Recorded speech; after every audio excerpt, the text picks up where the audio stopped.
Baik pemirsa, langsung saja kami berikan kesempatan kepada Pak Edi Priyono tadi untuk bisa menanggapi apa yang dikatakan oleh Mas Bima Yudhistira, Pak, bahwa masalah seperti ini termasuk disparitas harga kan juga bukan sekali ini terjadi, sudah cukup lama, sudah cukup sering, jadi seharusnya mungkin bisa diberikan solusi yang pasti dan cepat mengenai hal ini. Kemudian yang kedua juga Pak, bagaimana kesiapan pemerintah untuk bisa mengatasi semua ini karena Ramadan sudah di depan mata, Pak. Silakan Pak Edi.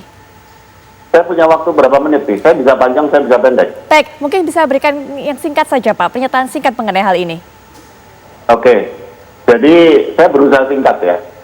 Nanti kalau lebih di-cut aja. Baik, silakan Pak. Jadi kalau tadi ya kebijakan masalah terkait biodiesel, subsidi dan sebagainya itu bukan kebijakan jangka pendek, itu perlu dibicarakan dan saya kira pemerintah akan bicara dengan DPR juga. Tapi pasti itu bukan kebijakan jangka pendek, itu ya pertama. Jadi saya setuju, tapi itu bukan kebijakan jangka pendek. Yang kedua, kemudian apa antisipasi yang dilakukan pemerintah, misalkan tadi disebut Mas Bima, ada lebaran dan sebagainya. Ini saya kira Kementerian Perdagangan sudah mengantisipasi ya, dalam arti begini, tadi kan justru kenaikan DMO untuk mengantisipasi itu. Sekarang itu kan pemenuhan DMO, itu kalau dalam catatan Kementerian Perdagangan, itu kan 20,6 gitu loh, jadi sudah terpenuhi 20%. Sehingga untuk mengantisipasi adanya lonjakan permintaan dalam arti kenaikan pas Ramadan dan juga Lebaran, itu DMO-nya dinaikkan jadi 30%. Kalau perlu saya on the right track ya, nggak semuanya salah juga yang dia lakukan. Nah yang terakhir, kalau kita mau bicara jangka pendek ya, sebenarnya saya ingin bertanya juga gitu ke mungkin para pengamat, mungkin termasuk Mas Bima di sini ya. Ini persoalannya gimana gitu? Apakah kebijakan DMO, DPO dan HET ini harus diganti, ataukah DMO, DPO ini harus diefektifkan? Karena kalau menurut kami saat ini kebijakan DMO, DPO, HET itu secara prinsip baik, tetapi masalahnya adalah implementasinya di lapangan bagaimana, itu yang mesti diawasi. Dan saya kira Kementerian Perdagangan juga sudah mengatakan bahwa akan melibatkan Satgas Pangan dan itu artinya dari kepolisian gitu ya. Nah tapi kalau kebijakan ini dianggap tidak tepat, mungkin ada alternatif kebijakan yang bisa kami dengarkan dan mungkin kita bisa pertimbangkan gitu apa gitu. Baik, mungkin Mas Bima bisa ditanggapi dengan waktu yang singkat, Mas Bima. Oke, terkait dengan kebijakan DMO sebenarnya ini kan satu ya, karena keterlambatan, jadi mungkin butuh penyesuaian. Yang kedua, dipastikan ketika dia memenuhi DMO jangan hanya disalurkan minyak sawitnya itu kepada perusahaan yang terintegrasi, karena banyak juga kan perusahaan minyak goreng yang tidak punya perkebunan.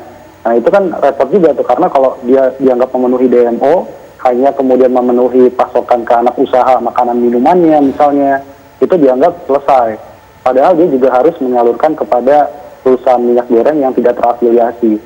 Dan yang saya kira yang penting ini tata niaganya juga harus dibenahi. Itu kan hal yang temporer sifatnya, HET kan dari dulu sudah ada gitu ya. Kalau sekarang kemudian nggak jalan berarti itu masalah penegakan aturannya, itu beda soal.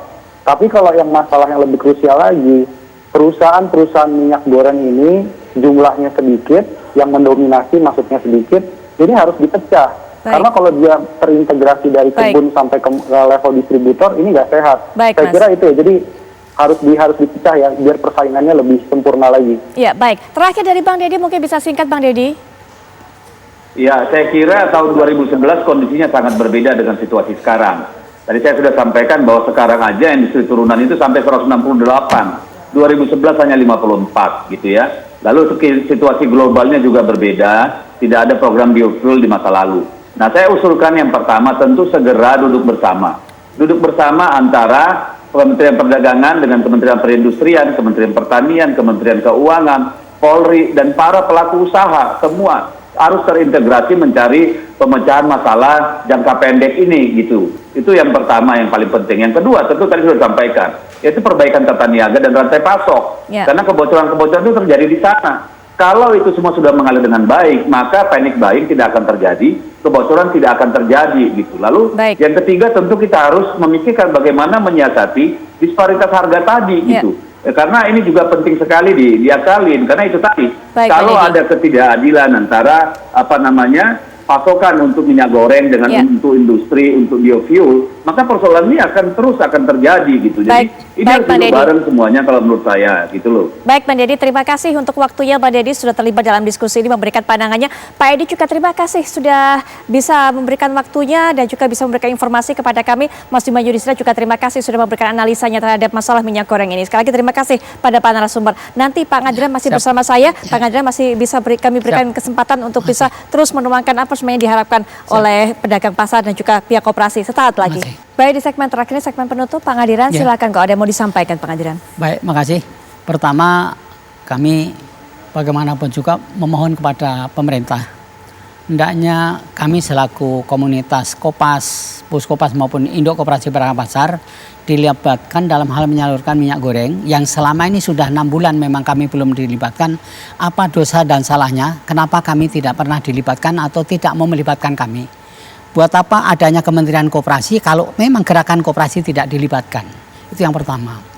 Yang kedua, barangkali memang ini kalau memang pemerintah itu akan mencabut namanya subsidi sekalian, biar barang itu ada, silahkan saja, tetapi dengan catatan mohon kepada masyarakat yang memang pantas menerima, berikanlah subsidi langsung kepada masyarakat bagaimanapun caranya.